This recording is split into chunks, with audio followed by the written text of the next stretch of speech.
He didn't show up to her mother's funeral, not even a text. But when she opened the will, she didn't cry. She smiled. And for the first time in years, she didn't feel powerless. If you're ready to hear the whole story, click subscribe and let me know in the comments where you're watching from, because tomorrow, I will be giving you another story just as crazy as this one.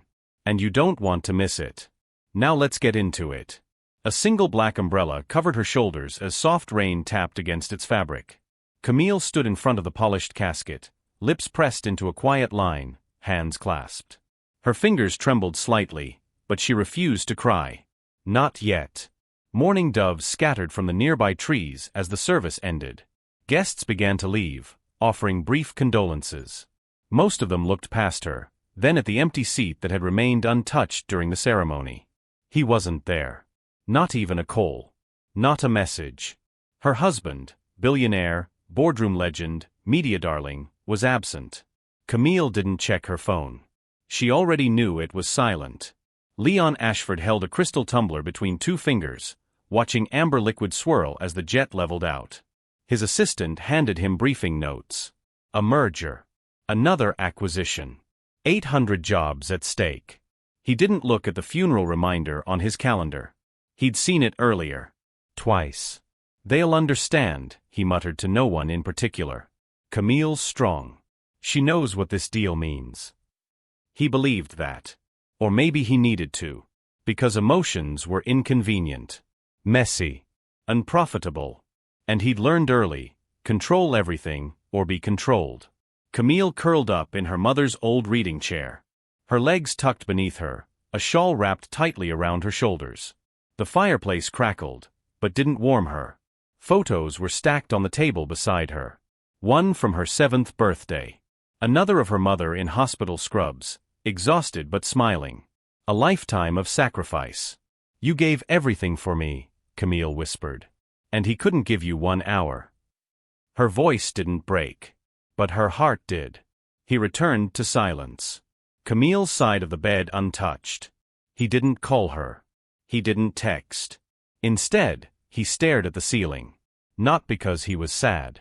But because somewhere beneath the weight of numbers and headlines, something felt off. Incomplete. They met at a charity gala. She was the daughter of a nurse, invited by a friend. He was the keynote speaker, all charm and polished arrogance. She didn't swoon. She questioned him. And he liked that.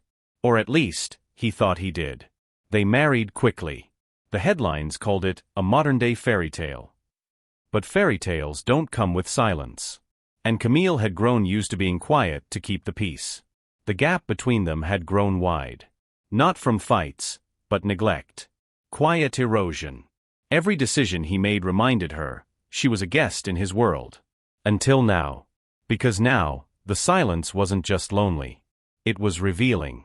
Camille rose from her mother's chair, went to the study, and opened the drawer her mother always kept locked.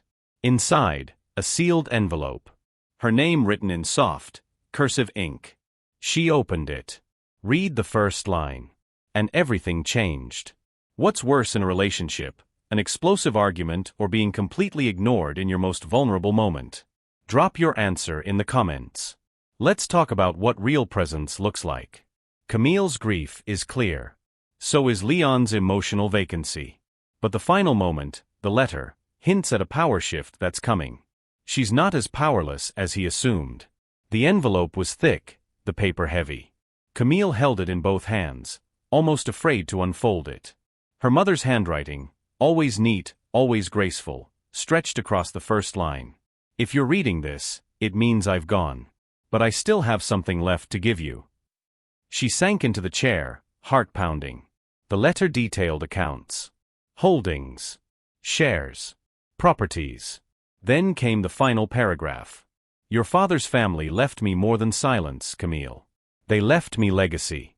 I've protected it for you. The inheritance is real, and it's yours. All of it. At the bottom, $312,400,000. Camille dropped the letter. Her hands shook. Her breath caught.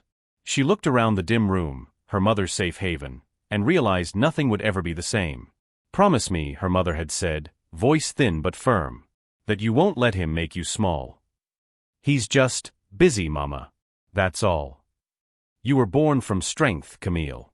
Don't spend your life begging for crumbs. At the time, she dismissed it as worry. Now, it echoed like prophecy. Leon sipped his espresso as his team discussed a private equity pullout. The numbers didn't make sense. We'll need to renegotiate before Friday, his advisor said. Fine. Camille should be back by then anyway. He hadn't asked how the funeral went. Hadn't thought to. Until his assistant appeared with a beige envelope. Legal courier just delivered this. For your attention only. He opened it. Inside, a notarized document. Terms. Trust changes. And one final line handwritten at the bottom. Camille Ashford now holds controlling interest in Belmere Medical Holdings. Leon froze. That wasn't just money. That was power. His wife's name now controlled a cornerstone of his empire, and he hadn't known. My mother built it quietly, she said, voice steady. And now, I decide what kind of woman I want to be. The kind who waits, or the kind who moves. Her lawyer didn't speak. He didn't need to. Camille was no longer grieving. She was awakening. She sat in her car outside the Ashford building, her name still not on the title. She didn't go in. Not yet. But she didn't drive away either. Because now, she knew the truth. He had the headlines. But she had the legacy. What would you do if someone betrayed you at your lowest, and you found out you held all the power they didn't know you had? Tell us in the comments. Revenge or rebuild? This is the moment everything changes. She's still quiet, still composed, but no longer powerless. The next act will bring resistance, emotional distance, confrontation, and fear disguised as pride. You knew, he asked, his tone too calm to be casual. Camille stood across the room, arms folded. I knew the day you didn't show up. I just didn't know what I would do with it yet. This isn't how we handle things. Maybe this isn't we anymore. He flinched, slightly. She noticed. The room was full of suits, all waiting to hear Leon's thoughts on the quarterly report. Camille walked in mid-sentence, took the empty chair beside him. Camille, he muttered. My name's on the paperwork, she said smoothly. I thought I should be here. Everyone else stayed quiet. She wasn't aggressive. She was prepared. She read numbers. Quoted projections. Asked sharper questions than Leon expected. He watched her in a new light.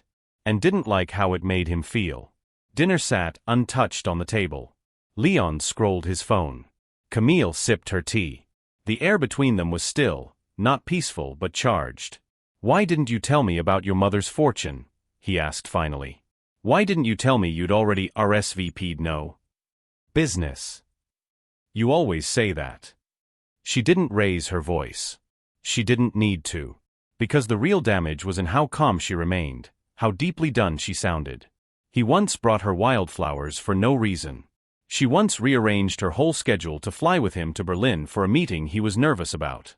Back then, they met each other halfway. Now it felt like they were holding their love hostage, waiting to see who'd apologize first. Alone in the guest room, she'd moved there weeks ago, Camille opened her laptop. She typed, Belmere Medical Community Reinvestment Project. A new initiative. One that didn't need Leon's name at the top. She paused. Then added. Founder, Camille Whitmore Ashford. She didn't delete Ashford. But for the first time, she wasn't afraid to lead with her name. He stood on the balcony, city lights blinking beneath him. He had wealth, reach, reputation. But somehow, he'd managed to lose the one person who once chose him without any of that. And now she was stronger than ever, without asking his permission. Do you believe people can change after breaking your trust? Or is self-worth about moving forward without waiting for it? Share your thoughts below. Let's talk truth. They're not screaming. They're withdrawing. Each is building walls, but Camille is also building something else, independence. Emotional and financial. And Leon? He's beginning to feel what loss tastes like. Leon adjusted his cufflinks. Camille stood beside him in a navy silk gown, not for him, not for show, but for herself. She didn't cling to his arm. She didn't smile when photographers called their names. Inside, the room buzzed. They were both keynote guests. "Camille, will you be sitting next to Leon?" someone asked. "No. I have a seat at the other end." Her tone was polite. Her smile, firm. Everyone noticed. Across the table, Leon watched her from a distance. She laughed at something a tech investor said. She passed her business card to a biotech CEO. She looked like she belonged, and for the first time he realized. She knew it too. They crossed paths near the green room. "You didn't tell me you'd be speaking second," he said. "You didn't ask." A pause. "You look," he stopped himself. Not because she didn't, but because it didn't matter anymore. Not if she couldn't hear it without doubt. She turned away before he finished the sentence. "My mother believed that legacy wasn't about control, it was about care," Camille said. "She gave me tools. Not just money, but voice." Eyes across the ballroom stayed fixed on her. Leon leaned forward slightly. "We lose more than people when we lose someone we love," she continued. "We lose who we thought we were with them. But we also get a chance to rebuild." Applause followed. She walked off stage without looking back. They rode up together. Silent. Until the ding of the penthouse floor. "You meant every word, didn't you?" he asked. "Didn't you hear them the first time I said them?" The elevator doors opened. She walked out. He didn't follow. Rain tapped the windows. She poured coffee. He walked in, barefoot, quietly. "Camille." She didn't turn. "I'm not going to apologize with flowers. Or gifts." "Good. But I am going to stay. Until you say it's time for me to go." That made her turn. "And what if I never say it? Then I'll spend every day making sure you never want to." She handed him a cup of coffee. Still silent. But she didn't walk away. And that was something. They're still apart, but now they're listening. The closeness is uncomfortable, but it's also revealing. She's strong. He's steadying. And their silence is no longer distance, it's tension that wants to resolve. The rain had passed. Light spilled across the desk where Camille sat sorting through old boxes her mother had left behind. Tucked beneath photo albums and handwritten notes was a sealed envelope, one she didn't recognize. The handwriting wasn't her mother's. It was Leon's. Camille sat beside her mother's hospital bed. Leon had arrived late, stayed briefly, and left early. That night, after a quiet fight in the car, she'd gone upstairs alone. She never saw the letter he left behind, tucked into the pages of her planner. "Camille. I don't know how to be around sickness. Not because I don't care, but because I care too much. Watching someone you love fade, it undoes me. I know I hide behind work. I know I keep things neat, contained, profitable. That's control. But you've always been the one thing I couldn't calculate. I'm scared to lose you. And I don't know how to say that out loud. L." She read the letter twice. Then 3 times. He had felt something. Then. But he hadn't shown it when it mattered most. Leon, age 12, standing beside his father's casket. His mother's hand on his shoulder, stone-faced. "Tears don't fix anything," she'd whispered. He never cried again. Not publicly. Not even privately. He learned early, silence was survival. Camille found him in the kitchen, staring out the window. She set the letter on the counter between them. "Why didn't you give this to me?" "I tried. You never saw it. And then. I didn't know how to bring it back up without sounding like a coward." "You weren't a coward, Leon. You were just absent." He swallowed hard. "That's worse," she added. He didn't apologize again. She didn't ask him to. Instead, he reached across the table and placed his hand near hers, not touching, just close enough. She didn't pull away. That night, Camille sat alone and reread the letter under soft lamplight. Something in her loosened. Not her boundaries, but the belief that she had always been unloved. It had just never been spoken the way she needed. Now we see why they've been failing each other. His fear. Her hurt. Both valid. Both unresolved. Camille stirred honey into her tea. Leon leaned against the counter, watching her in the quiet. "I used to hate silence," he said. "You lived in it." "I didn't live in it. I survived in it. She turned. Their eyes met. No anger. Just something quieter. Worn down. Human. They drove together. She picked up almond milk. He grabbed blueberries. No conversation about us, just about breakfast. You still hate cantaloupe? Despise it. They chuckled. It wasn't forced. For the first time in months, being near each other didn't feel like a negotiation. She pulled out her laptop. He turned down the television. I read your Belmere proposal, he said. You didn't mention it before. Because I didn't want to say the wrong thing. A beat. I'm proud of it, she said. I'm proud of you. That landed. She looked at him, studied his face for signs of performance. There were none. Camille showed him an old photo, her mother in scrubs, hair a mess, arms wrapped around a 6-year-old Camille. She worked double shifts. Still came home and made pancakes. You loved her a lot. She loved me enough for both of us. Leon stayed silent. Then said, I'm sorry I didn't show up. I know. It's not enough. No, she said softly. But it's honest. He poured her a glass of red wine. She took it. This doesn't mean we're okay, she said. I know. But it means I'm still here. He exhaled, almost like relief. They sat on the couch, side by side. No holding hands. No kiss. Just proximity without pain. For now, that was everything. This was their pause, a soft interlude before the final storm. They're not whole yet, but they're no longer broken apart. They see each other now, even if it's just a glimpse. She just finished a meeting when her assistant poked in, hesitant. Mr. Ashford's legal rep is here, asking about consolidation terms. Camille blinked. What consolidation? He said the board authorized it. She excused herself. Her hands trembled, not from fear, but disbelief. Leon entered, briefcase in hand, unaware. She was waiting. You sent a legal rep to my board. He paused, then offered. It was procedural. No, Leon. It was strategic. You didn't tell me. Because I didn't think it was a big deal. She stared. That's the problem, isn't it? You never think I'm a big deal. You think I don't see what this is really about, she said, voice shaking. What? Control. You hate that I have any. That's not fair. Neither was standing alone at my mother's grave. His mouth opened, then closed. I'm tired of carrying the emotional weight for both of us. And I'm tired of being told I'm a monster because I didn't cry on cue. Silence. It rang louder than their words. That night, she slept in her old bedroom.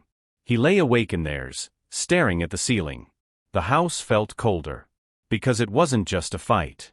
It was the reveal of a deep splintered crack, one that had always been there. She opened her journal and wrote 3 words. Am I done? He stood on the balcony, wind tugging at his sleeves. Everything he'd built, the companies, the image, the influence, felt hollow. Because she was slipping through his fingers. And this time, she might not come back. The next morning, she didn't speak at breakfast. He didn't try to break the silence. But both of them knew, something had broken.